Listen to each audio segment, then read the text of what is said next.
It is so great to see you. Messages of anti-bullying and empowerment are important in our schools and our workplaces. So we have Neskens Jr Dorcelus from Dorcelus Empowerment here to tell us what we need to know. These are challenging times. Welcome. Thank you. Thank you so much, Hannah, for having me. It's a pleasure to be here. So tell me a little bit about what you do. Well, I am an anti-bullying trainer and also a personal development speaker. So my story started as an immigrant to Canada. I was born and raised in Haiti, went through many different childhood trauma, and one of the constant things that I had to deal with was bullying for the shape and size of my nose. I have a bigger or larger size nose than most people, and I constantly got bullied for it. When I share my story in school, I usually go deeper into my situation, so we won't do that now. But after one of the horrific bullying experience that I had in high school, one of my teacher came to me and said, Neskens, no matter how much effort we are putting together to combat bullying at school, things will still happen out of your control. And the way you respond to the things that you cannot control will help you be the hero of your story. And that's pretty much my message, helping students to get their voice back, to be able to be more confident, build resilience, and to be the hero of their story. I love that message because you're absolutely right with what you say. If it's not one thing, it's another thing. It's going to be something else. Yes, yes. Right? And especially in the world that we live in where social media has a big part in 100%. The lives of our children, the lives of our students. You know, well, you were saying off camera that it used to be that you would, you'd leave school and that was it. Yeah, there was a time it was like that. Bullying was happening and teachers would be able to see it and intervene. But now it's happening outside of their control. I'll tell you quickly. 2 years ago, I was at a school in Toronto, and the principal was sharing with me that a student after a school day rushed to the office and locked herself in. Oh. And the principal's like, what's happening? You have to go to home. You're going to miss your bus.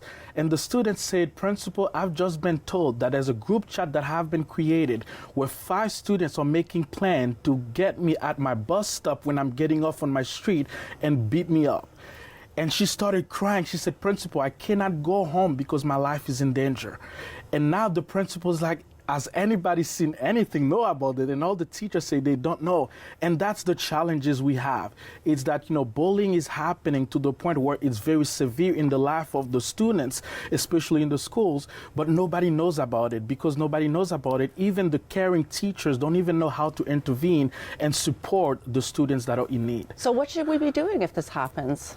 So the number one thing, it's reporting it and come for help. And that's one of the things I address as well with the students. Number one, it's the self-awareness that asking for help is not a sign of weakness.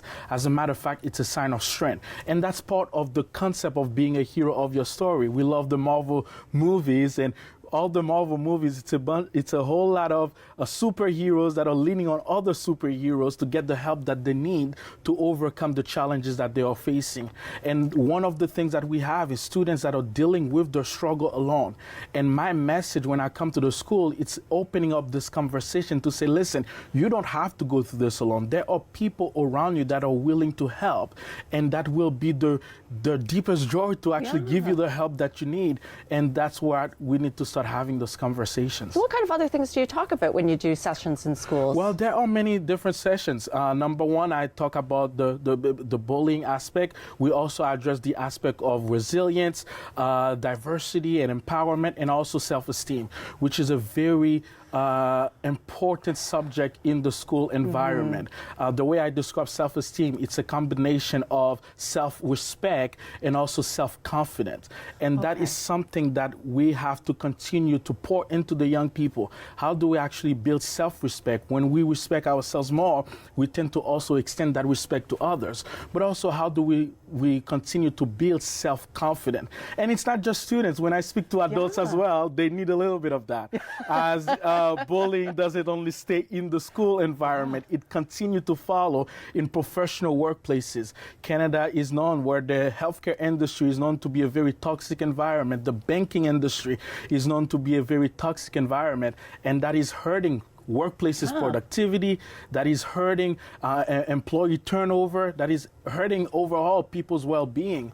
And somehow we have created a society where we said, well, that's normal, where at the truth, it's not really normal. We have to learn to challenge these behaviors and continue to create a healthier place and workplaces environment for professionals as well. So when you're doing a professional workshop, then what kind of messages are you giving? Is it different than when you're talking to students, or do you find it's kind of the bullying's bullying, regardless of how old you are? That's a good question. So number one, with the student, one of the things we have to look at whenever I work with principals or even guidance counselors or school social worker, one of the things that they were not expecting is when we start diving deep into one situation, we quickly realize that the bully's suffering is sometimes as deep as the victim suffering. Really? And somehow the bully just expressing their suffering and their pain onto someone else. Oh. With adults, it's a little bit different, but at the same time, it's the same because we've been hurt. All of us have been hurt. Everybody have a story.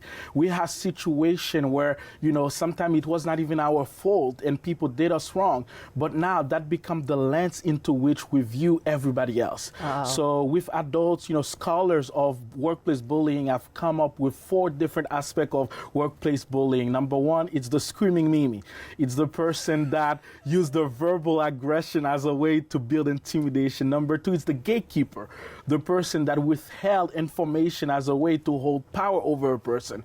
Number 3, we have what we call the two-headed snake.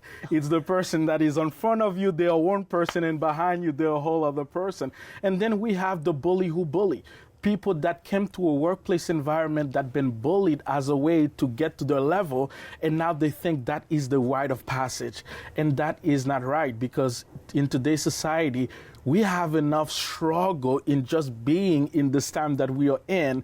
Adding on top of that a work environment that is toxic is not helping people to succeed, especially with the high cost of living. Well, exactly. This has just been fascinating. I think we could go on and on, but unfortunately we've run out of time. I'm so sorry.